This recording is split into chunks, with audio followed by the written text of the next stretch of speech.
There are two kinds of lights, the glow that illuminates and the glare that obscures. James Thurber, American cartoonist.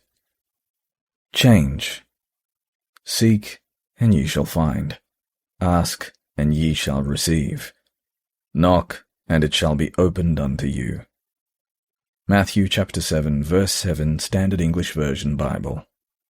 This is a universal statement that means change doesn't happen unless you do something.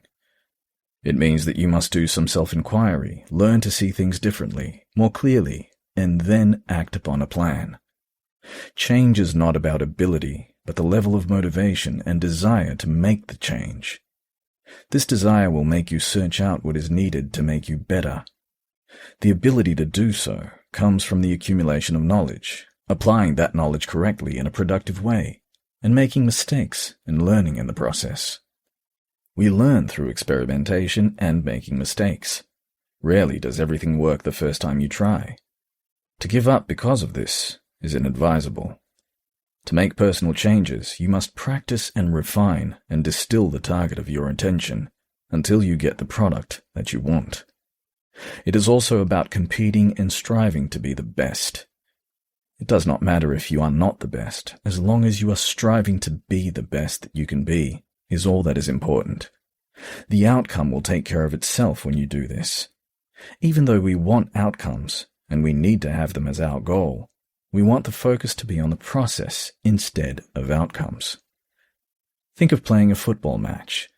It is more important to ensure that the gameplays, the set moves, and the skill training and fitness of the players is primarily focused on, and only then on kicking goals. If the process of getting the ball within striking distance of the goal is wrong, the team will never kick goals no matter how hard they try. Remove the veil.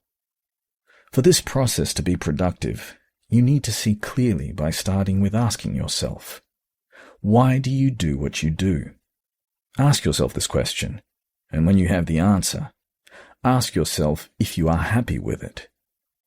This first step is to metaphorically remove the clouds from your eyes, remove the veil, the smudges that are in the form of lies, ideas, and misinterpretations of the world, which have filled your head and become part of who you are.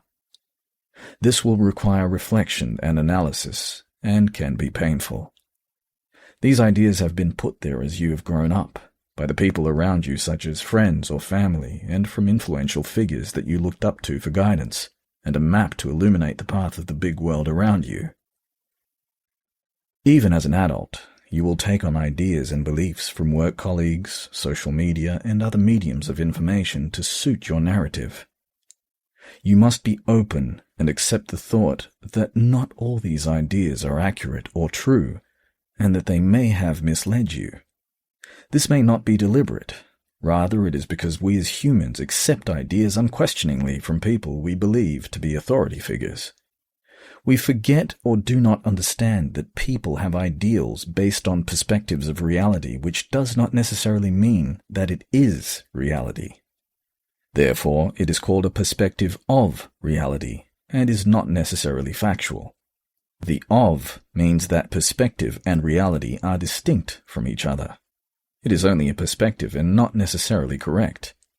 Around perspectives, people build beliefs, and beliefs are what is known as prejudices. Sometimes they are right, sometimes they are not. But we do not know unless we ask the question of ourselves. By questioning all our own held beliefs, and if necessary, removing these ideas, we get ourselves down to the basics of who we are, and from there, we can begin to rebuild our foundation and be better versions of ourselves.